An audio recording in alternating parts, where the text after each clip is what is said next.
Welcome to the New Orleans Humanist Perspective, presented by the New Orleans Secular Humanist Association, following our few principles of humanism. We're committed to the use of science and reason for understanding the universe and for solving human problems. We're skeptical of untested claims of knowledge, but we're open to new ideas. We are concerned with securing justice and fairness in society and in ending intolerance and discrimination. We are committed to the total separation of religion and government. We affirm humanism as a realistic alternative to the theologies of despair and the ideologies of violence. We reject the concept of an afterlife and believe in living a full and rewarding life here and now. We value and respect each individual's right to judge and lead their lives according to their own position, as long as it's respectful of other people, living in a free society. We hope you enjoy today's program and others in the weeks to follow.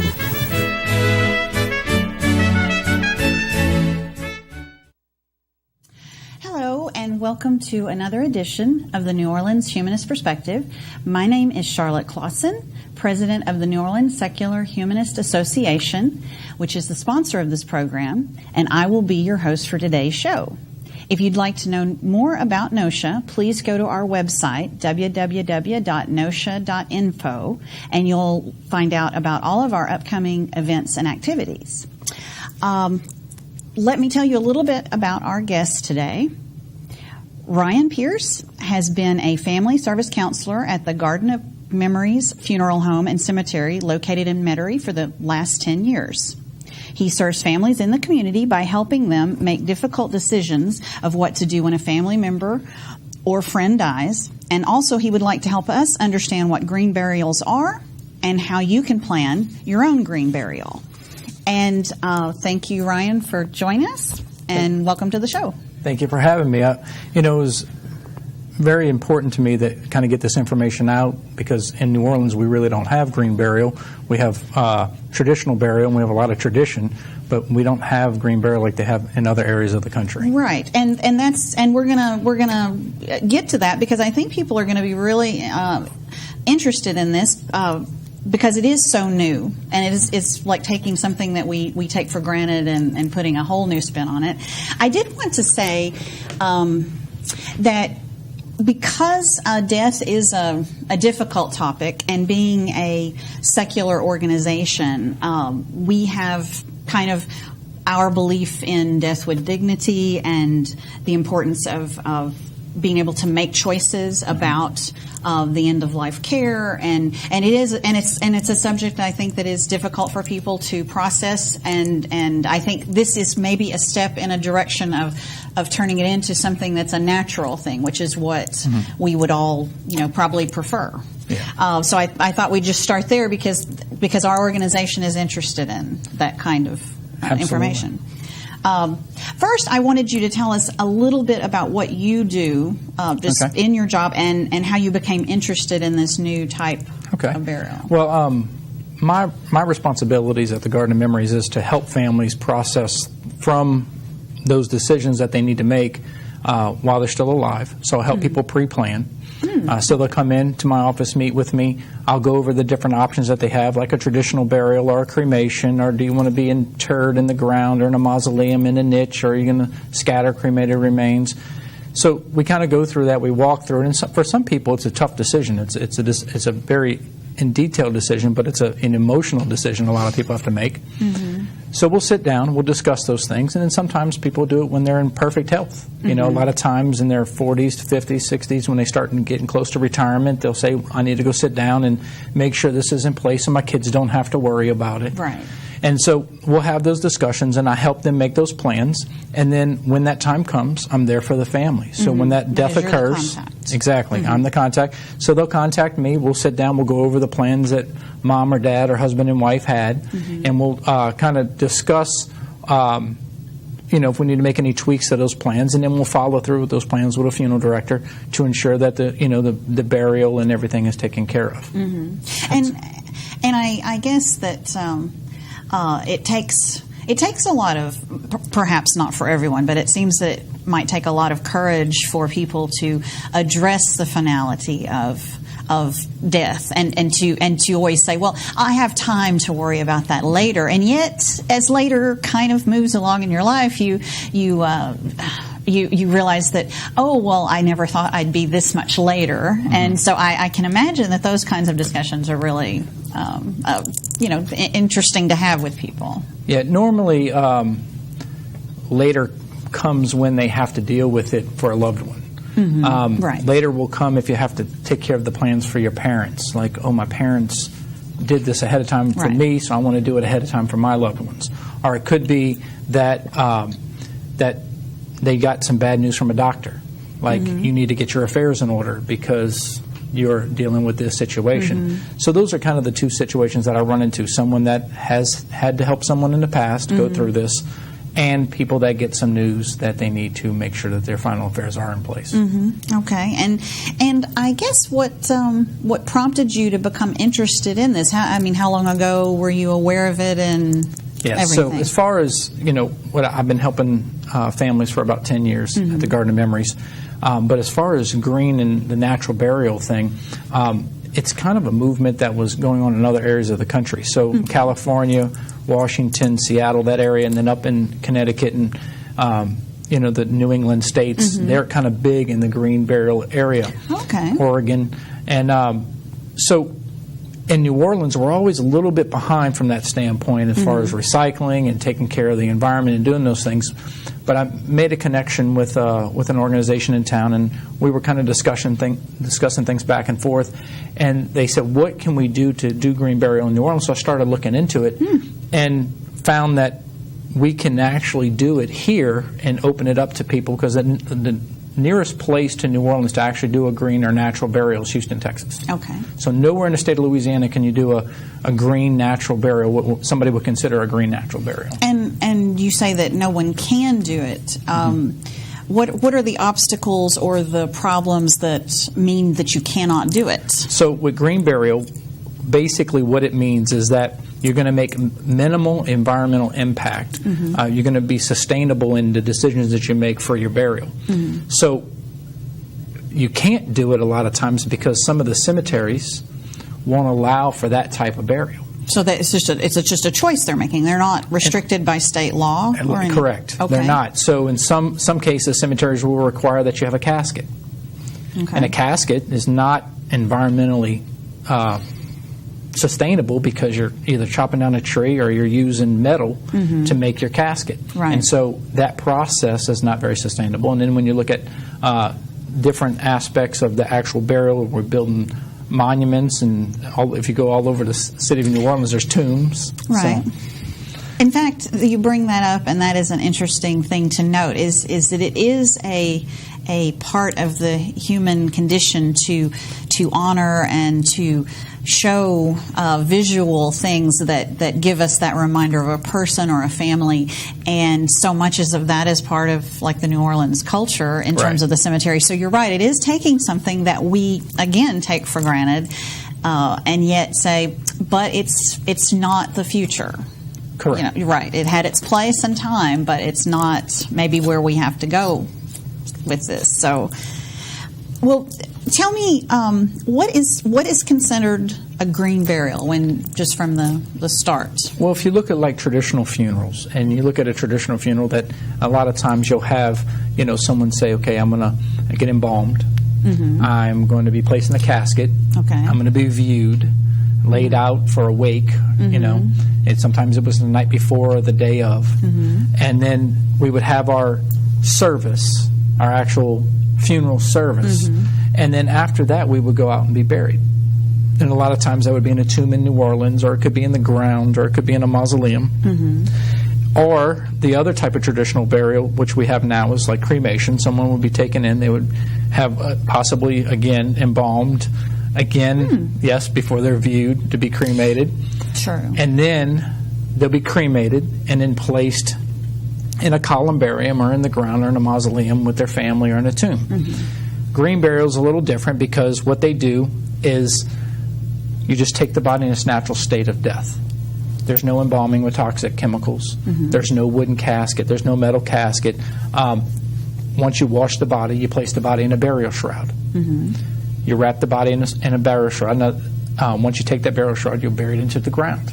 You'll dig about a 3.5-foot grave, lower the body into the grave, and then cover the body back up with dirt. Okay. And it's how funerals were done before the 1900s. Right. And I guess from a historical perspective, embalming, I did not look this up. I should have. When did embalming become a practice? Well, embalming's been done for many, many years from different types. Now, it used to be that they just used formaldehyde, and then they moved on to different chemicals that are placed in to try and be a little bit more environmentally sound. But for the most part, those chemicals are toxic, and those things are toxic to our soils and to the water systems and such like that. And so we've had embalming since the last 100 years? Oh, yeah, at least. Yeah. Okay, because I know that in some of the historical things, people, going back beyond 100 years, were on view in the parlors or however it was handled by the family, because they're out possibly in the middle of a very rural area. Correct. And so I guess we forget that was a new process, and I guess embalming was done to be sanitary. It's preservation of the body. Okay, so to preserve it so that it can be viewed for a longer period of time. Preservation of the body. Okay. Then how has it developed? If it is in other parts of the country, how did it develop there? Was there a specific thing historically that you ran across? Well, as far as green burial is concerned, more families have gone to want to be more natural in the decisions that they make. They don't want to, tear down more forestry to just build a casket or use metal and put metal into the ground, which will just rust and hurt the environment as well. They've wanted to go to this more naturalist approach where they take a biodegradable substance like the 100% cotton shrouds or silk or what have you and place those in the ground so you would give back to the earth instead of take away from the earth. So, I was just going to say, so essentially a person could be buried in any natural place. Is that correct, or is there a limitation? Yes and no. The state of Louisiana has some laws. A body must be buried in a cemetery, a licensed cemetery. You can actually have the cemetery on your property, but it has to be made into a cemetery. Meets the requirements. Absolutely, you have to go to the State of Louisiana Cemetery Board and dedicate that property to a cemetery on your property, and it has to be plotted out. And they have to have it on record. Okay. So, you can't just go bury anywhere in a beautiful glen of trees or anything like that. Exactly. I see. And I guess that's the thing. As an industry, I mean, it has its purpose, but it does. And, of course, there are very specific, probably health reasons that we can't just let people be burying anywhere because they may not know how to do it. And so you want it to have people who are in charge of it, who understand the proper methods and all of that. How long has there been green burial in these other parts of the country? I mean, are we talking 20 years? I mean, as far as a movement, you're looking at the last 10 years. However, what we are saying as natural burial was done prior to the 1900s. It's what people have always done. They took their loved one, placed them either in a coffin or in a burial shroud, and placed them in a burial site and covered them over with dirt, and that was it. It wasn't a lot of what we see as far as our traditions, as far as funerals are concerned. Well, and I know, like you said, that people are very they're very aware of the image of burying someone properly. I know that I have that memory of my father and how my mother, wanted him to have a very distinguished, nice casket. However, when people think about that for themselves, they think, but that's an awful lot of expense and permanency that is not going to anything. It goes in the ground, and yes, we could pop it open now, but no one gets to see it. And So it is kind of a concept that it's kind of always been there in our own way of thinking, because when we think of ourselves, we're probably a lot more practical maybe than we are when we talk about the memory of our father or our spouse. And so I guess that's probably part of it still, that people want a very beautiful casket, even though that casket's not going to be seen after a very short period of time. Yeah, And I think for generations, you're looking at the silent generation, the World War II generation. Pretty much, almost 80% of them were traditional burial in a casket, like you were talking about, and various some very economical caskets, some mid-range caskets, and some very expensive caskets. Different people had different tastes and different budgets. Right. But as far as where green burial kind of comes in, it comes in right below that, where you're not purchasing a casket. Yes, you're purchasing a burial shroud. We're not just placing somebody in a sheet. Right. But you are placing them in a designated green burial space that is set up for green burial. So we're giving back to the earth. Right. And since you mentioned the shrouds, I know we have some photographs, and if you might tell us a little bit about those. The one you're looking at there is a 100% cotton burial shroud. It wraps the body. It's 100% biodegradable.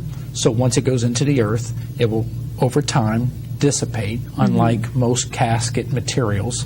And then the body also is set up in there, so it is contained, but yet will also go back to the earth as well. It will and degrade then the next image is an actual silk burial shroud. So just like with caskets, where you have caskets made of finer woods, this is a burial shroud made of finer materials. Again, silk, 100% biodegradable. But the one there is beautiful blue color, but they come in multiple different colors. But that's for somebody that may just want something different than the 100%.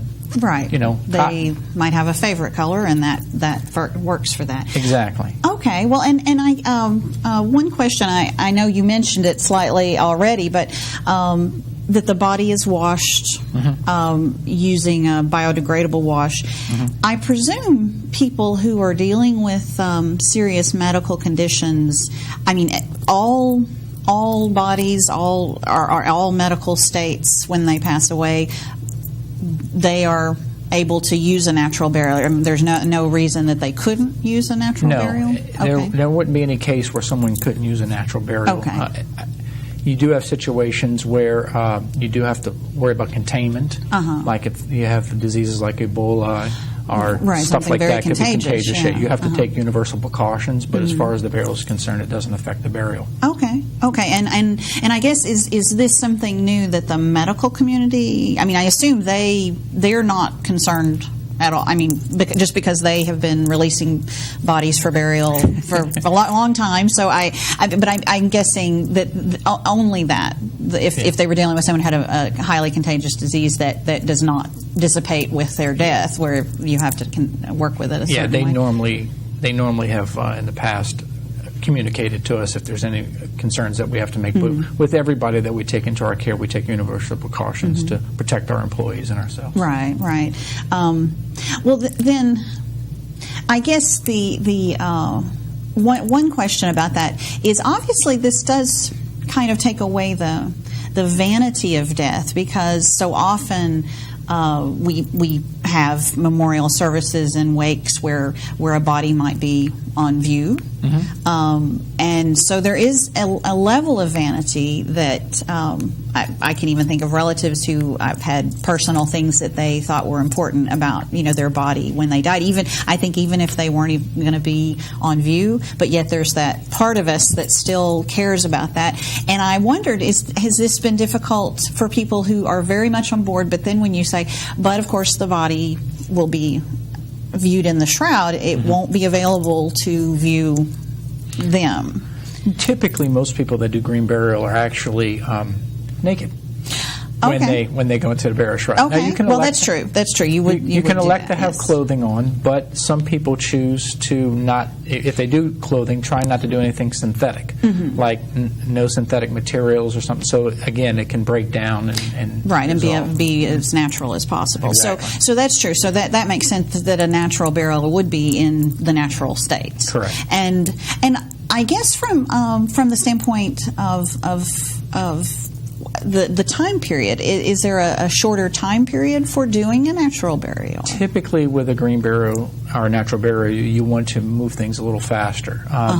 We do have refrigeration, so just like with cremation, we will refrigerate the body for the time period before we go to the burial. And there's other things to preserve the body as well, like dry ice, which is actually considered use for green burial to preserve the body as well. We can pack in dry ice to preserve some time. Okay, that's interesting. Rather than using chemicals. Right.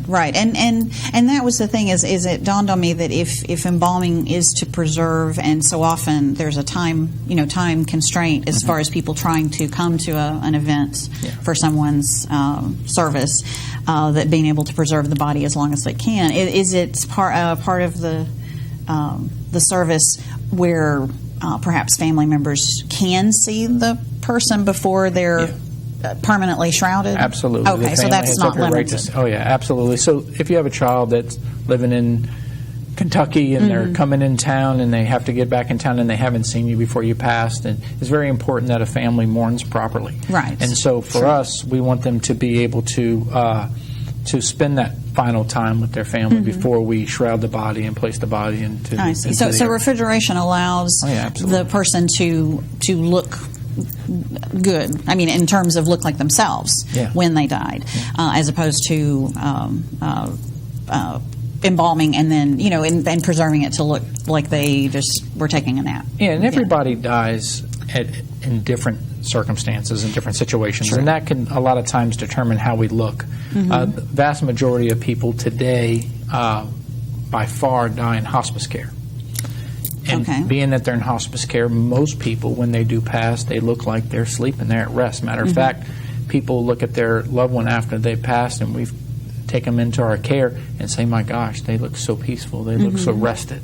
They haven't looked like that in a while, because through their hospice care and their illness and their time, they don't normally look rested. They don't look normally at peace, and normally they do. Because it's as people say about death, and as I'd said at the beginning of the show, that so often we don't talk about death as a part of our existence, and it's there all the time, and a lot of people say that death is it's a difficult thing. It's not something that's just simple, and so we should talk about it more often, so people are aware that you want to cherish life.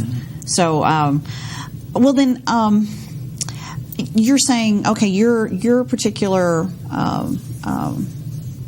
cemetery, you're set up for this. Yeah, we're set up to handle green burial and also green funerals, natural funerals. So we have it set up to where if a family would want to come in and say, we want to pre-plan, or we want to, our loved one has passed and we want to do this, we can accommodate in either way, pre-planning it, or if God forbid somebody dies, they would come and meet with us, and we would be able to set up as far as the actual service, the green burial service, the space for them and everything. I see. And what if somebody does need to have their body moved to another state? How do y'all handle those kinds of things? I assume the states have to be somewhat compatible, that they have a place for them. I mean, you would want to make sure that if you want to stay with green burial, that they would be able to accommodate green burial in the state that they're going to. Matter of fact, there's a website out there that would actually help them. If you go to our website, which is greenburialnola.com,